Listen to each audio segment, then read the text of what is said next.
Halo semuanya, kembali lagi bersama saya. Sebelum saya lebih lanjut dan lebih dalam lagi untuk membahas video kali ini, saya mau disclaimer pada kalian semua bahwasanya saya tidak membuat video tips dan trik untuk bagaimana menjadi orang bodoh dalam 30 hari. Tapi di video kali ini saya akan memberitahukan pada kalian tentang faktor-faktor dan hal-hal yang membuat seseorang itu menjadi bodoh dalam waktu 30 hari. So, jadi kita lanjut ke videonya. Halo guys, kita masuk ke pembahasannya. Di era digital ini, banyak sekali tantangan yang bisa menurunkan kecerdasan kita. Dalam video singkat ini, saya akan membahas dan menjelajahi faktor-faktor yang bisa berkontribusi dalam penurunan intelektualitas kita. Dari yang namanya infodemi sampai yang namanya ketergantungan teknologi.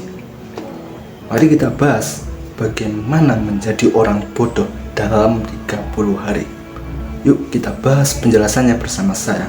Nomor 1 adalah ketergantungan teknologi. Di zaman sekarang kita akan menemukan banyak sekali teknologi yang dimana kita akan mendapatkan hasil secara instan. Dan untuk mendapatkan hasil yang instan itu sangat sedikit sekali dalam melibatkan pikiran kita untuk menjalankan proses tersebut. Dan ini saya yakin ini dapat bisa menurunkan kecerdasan seseorang. Di zaman sekarang orang-orang itu sangat-sangat mudah sekali untuk menjadi orang bodoh, karena dalam melakukan suatu hal mereka tidak bisa menggunakan pikirannya untuk berpikir dan berproses. Yang saya maksud adalah ketika kalian ingin menghitung suatu perhitungan, kalian pasti akan menggunakan yang namanya kalkulator. Yang nomor 2 adalah infodemi dan misinformation. Fluktuasi besar dalam arus informasi, terutama di media sosial, dapat sangat membingungkan dan dapat memengaruhi perspektif kebenaran suatu masalah. Maksud saya adalah ketika kalian mendapatkan berita di media sosial, kalian mendapatkan suatu informasi dari media sosial, kalian tidak menganalisa dan kalian tidak mencari tahu apakah media sosial tersebut, apakah berita tersebut itu terverifikasi dengan benar. Jadi ketika kalian mendapatkan informasi tersebut, kalian harus menganalisa, kalian harus menelaah, kalian harus membaca dengan benar dan seksama dan mencari tahu apakah berita tersebut itu mitos atau fakta, apakah kebenarannya itu benar adanya, apakah itu hoax. Jadi ini yang membuat orang itu semakin bodoh, apalagi di Indonesia ini mayoritas orang itu literasinya itu sangat-sangat kurang sekali.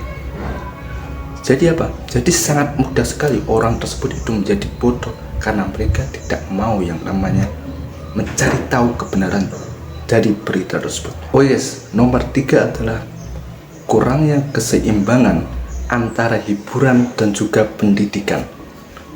Inilah yang terjadi di zaman sekarang, di mana banyak sekali hiburan-hiburan atau konten-konten yang kita bisa cari sesuka kita. Di zaman sekarang ini kita bisa memilih suatu topik jadi sesuai keinginan kita.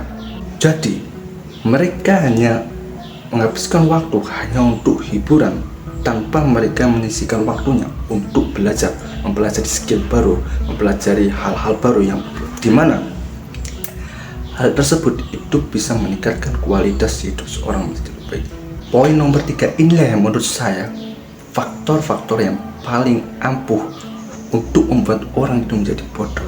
Karena di zaman sekarang orang-orang cenderung itu menghabiskan waktunya untuk hanya hiburan daripada mereka menggunakan waktunya, menyisihkan waktunya untuk pendidikan.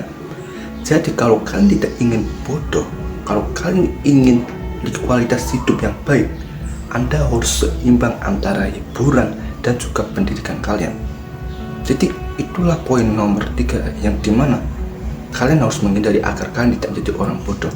Kita lanjut ke poin nomor 4, yaitu kalian tidak bisa memanage waktu dengan baik. Di sini saya mau mengatakan bahwasanya dengan kita memanage waktu kita bisa mengelola plan atau goals yang kita ingin lakukan. Dengan kita mengelola waktu kita dengan baik, kita akan mendapatkan hasil yang kita inginkan dengan baik.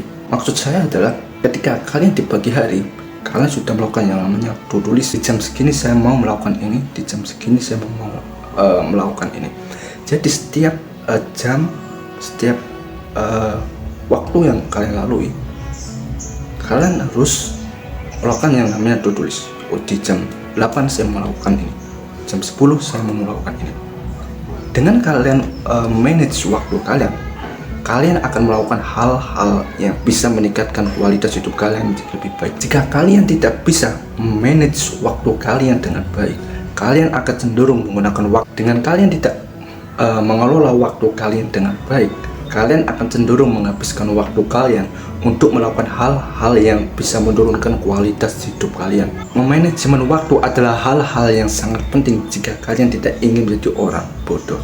Jadi mulai sekarang belajarlah untuk time management atau mengelola waktu dengan baik. Oh yes, poin terakhir atau poin yang kelima adalah gaya hidup yang tidak sehat.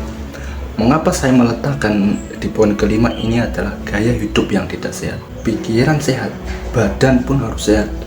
Badan sehat, pikiran pun harus sehat. Jadi dua itu harus terkoneksi dengan baik. Jadi kalau kalian tidak ingin menjadi orang bodoh, kalian harus menjalani gaya hidup yang sehat, makan makanan yang sehat, dan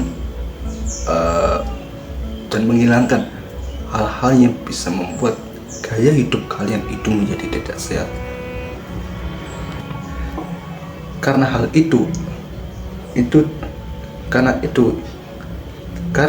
itu dapat bisa mengaruhi kebodohan kalian selama kalian hidup. Karena gaya hidup inilah yang bisa menentukan kalian bisa menjadi orang bodoh atau kalian tidak bisa menjadi orang bodoh.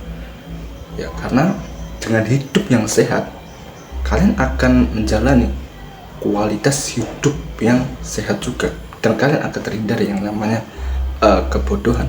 Karena orang yang bodoh itu biasanya menjalani gaya hidup yang sehat karena mereka tidak mengetahui pengetahuan yang membuat mereka itu semakin buruk.